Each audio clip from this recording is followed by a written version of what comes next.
I lost my husband and my daughter last summer. I was a wife and a mother. Now I'm neither. I'm alone now in this big house, overlooking the lake that stole the loves of my life. Sometimes, when the house is quiet, Maria, the housekeeper, says she can hear them talking and laughing together. I don't know if she's telling the truth or just saying that to make me feel like they're watching over me with the love of their ghostly hearts. It doesn't particularly matter. I know they're dead. If anyone's watching over me, it's Maria. My life's a haze of daydreams and inactivity now. The payout from Franklin's life insurance policy means I don't have to work again if I don't want to. I probably will at some point. I'm just not ready yet.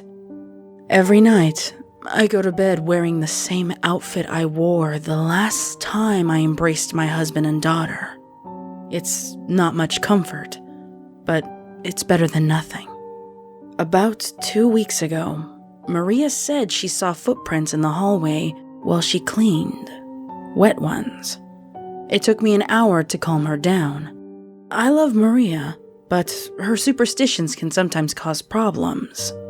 I assured her that she couldn't have seen what she claimed, and I think I sounded pretty convincing. Still, in the back of my mind, I felt a twinge of fear.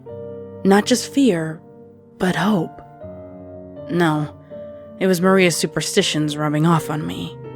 Those slick trails Maria called footprints have been showing up ever since. She didn't complain or panic like the first time. She kept a stiff upper lip and cleaned up the water and mud without a word. I noticed the cross she'd always worn inside her shirt was now exposed, signaling her faith to the world. Yesterday morning, I woke up to all the floors in the house covered in muddy water. It was Sunday, and Maria was off. I was glad. I didn't want her to have to see it.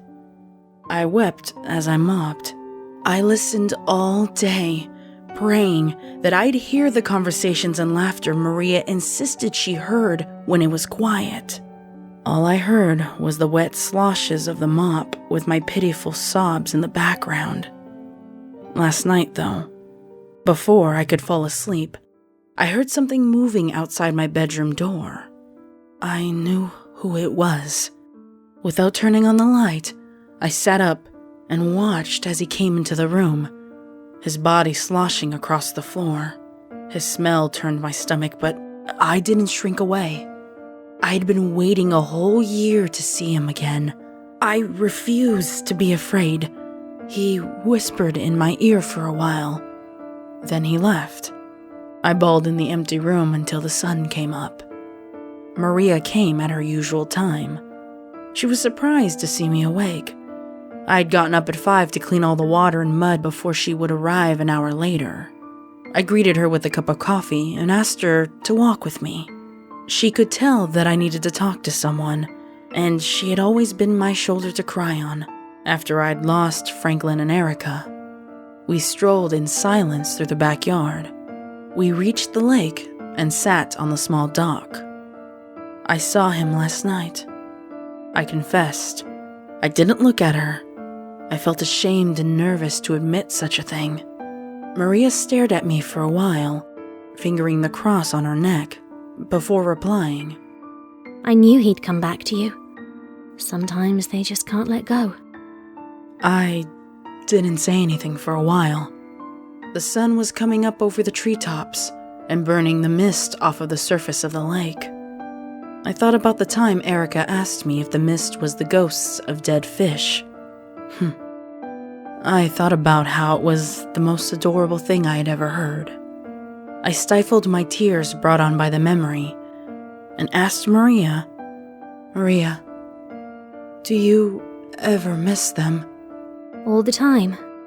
I'll just stand and look at their pictures on the mantel and just daydream when I should be working. Maria held the cross tightly in her fingers as she spoke and stared at the ducks in the middle of the lake. I could tell she meant what she said. She turned to me and asked, When Franklin came last night, was Erica with him? I sniffled. and the tears ran down my cheeks. I couldn't hold back my emotions anymore. Can I see your cross for a minute? Maria looked puzzled for a second, but unclasped the gold chain and handed it to me. It was warm from her hands, heavier than I expected, too. It wasn't Franklin. What do you mean? Inquired Maria, clearly confused. The lake water rippled, and the ducks flew away.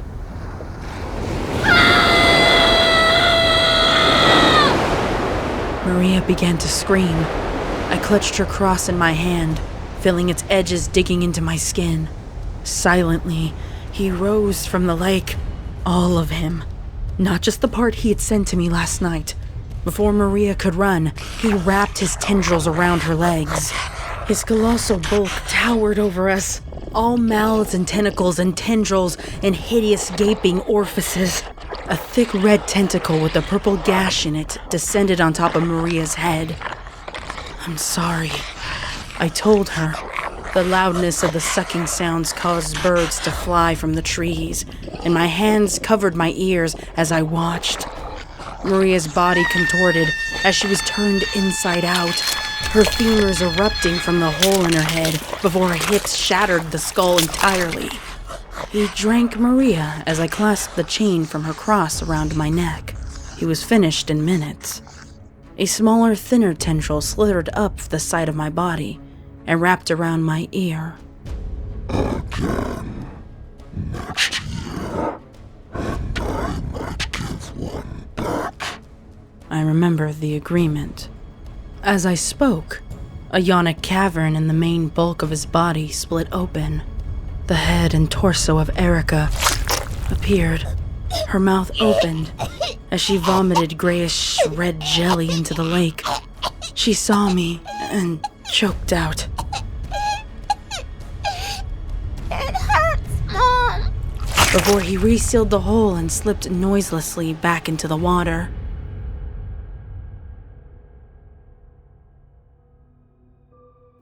I walked back up to the house.